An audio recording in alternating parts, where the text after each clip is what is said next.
Welcome back to Steven's Studio. Today I'd like to talk about shifting. Again, a specific shifting technique that my teacher, Mr. Lipsett, Robert Lipsett, taught me when I went to Colburn. And this is a string technique that is taught and great string players do, but not many of my teachers actually taught it to me, except Mr. Lipsett. But I found that it made a huge difference in my confidence with my left hand. So what this is basically getting your finger close to the new finger before you shift on the way up and on the way down. And this is most easily seen and demonstrated in your 3-octave scales. So we'll take D major.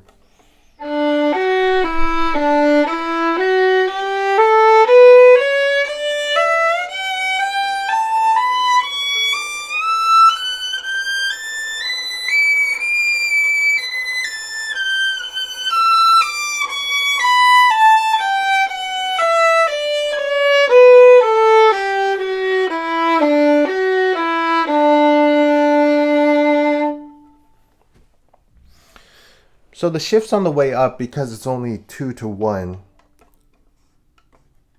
it's not too bad. But on the way down, when you have the 1 to 3 shifts, that's where it really counts.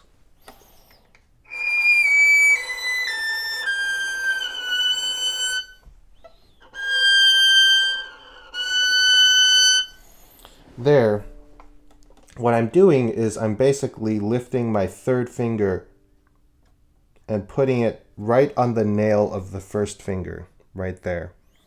And I'm lifting my second finger out of the way. So it's forming this.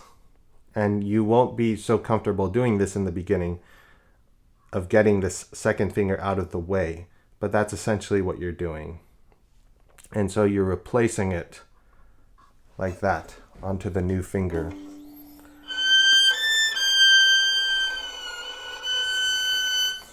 So what I like to think about,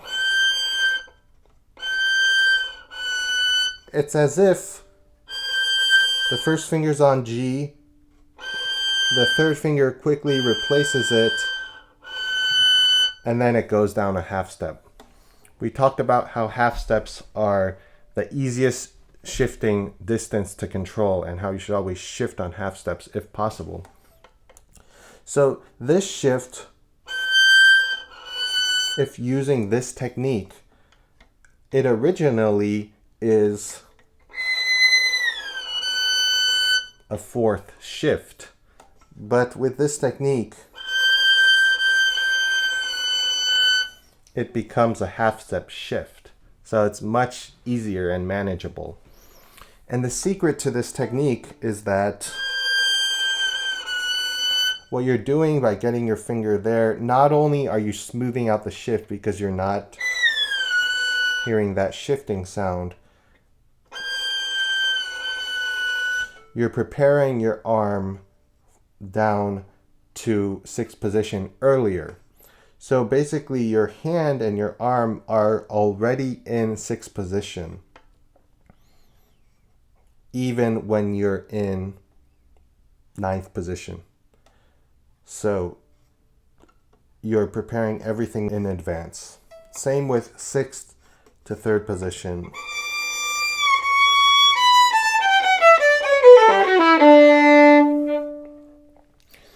So, like everything in violin playing and in life really, we usually have the best results when we're prepared slightly in advance for everything we are doing, or we at least have some sort of mental note about it.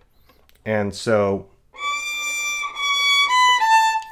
all this shifting technique really is preparing your hand earlier for the new position. Now, this technique is kind of hard to do when it's fast because you have to consciously lift up your second finger and then you go down.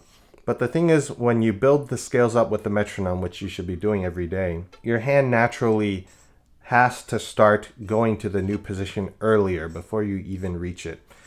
And so this specific technique becomes less obvious when it's faster, but it's still there and it still helps. But maybe I'm not lifting up my second finger that high, but it's still there somewhat.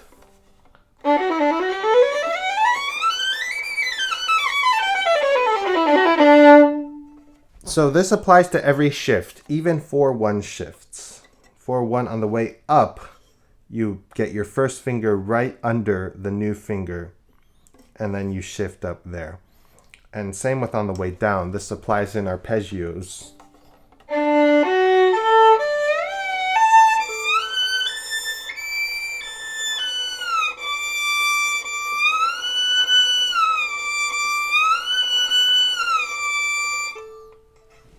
Especially on that shift on the way down.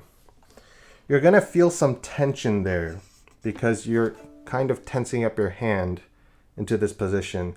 But if you just stay there and learn how to feel comfortable even within this tension, eventually you'll develop the finite control to be able to shift and be quite comfortable.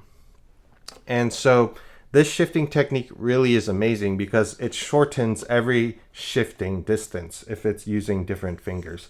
If you're shifting from 1 to 1, that's a major third shift. There's no shortening of that distance really. But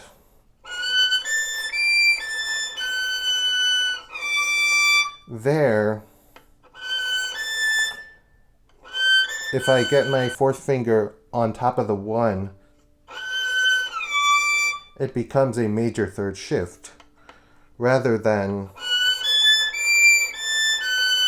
if I'm just hanging out here before the shift, my fourth finger is on a B, that's a major sixth shift. So that's much wider. So it's really about getting comfortable with getting your hand to the new position earlier. And this really goes for every single shift, and you should practice all shifts in this manner. So let me know if you have any questions on this technique, and I will see you again.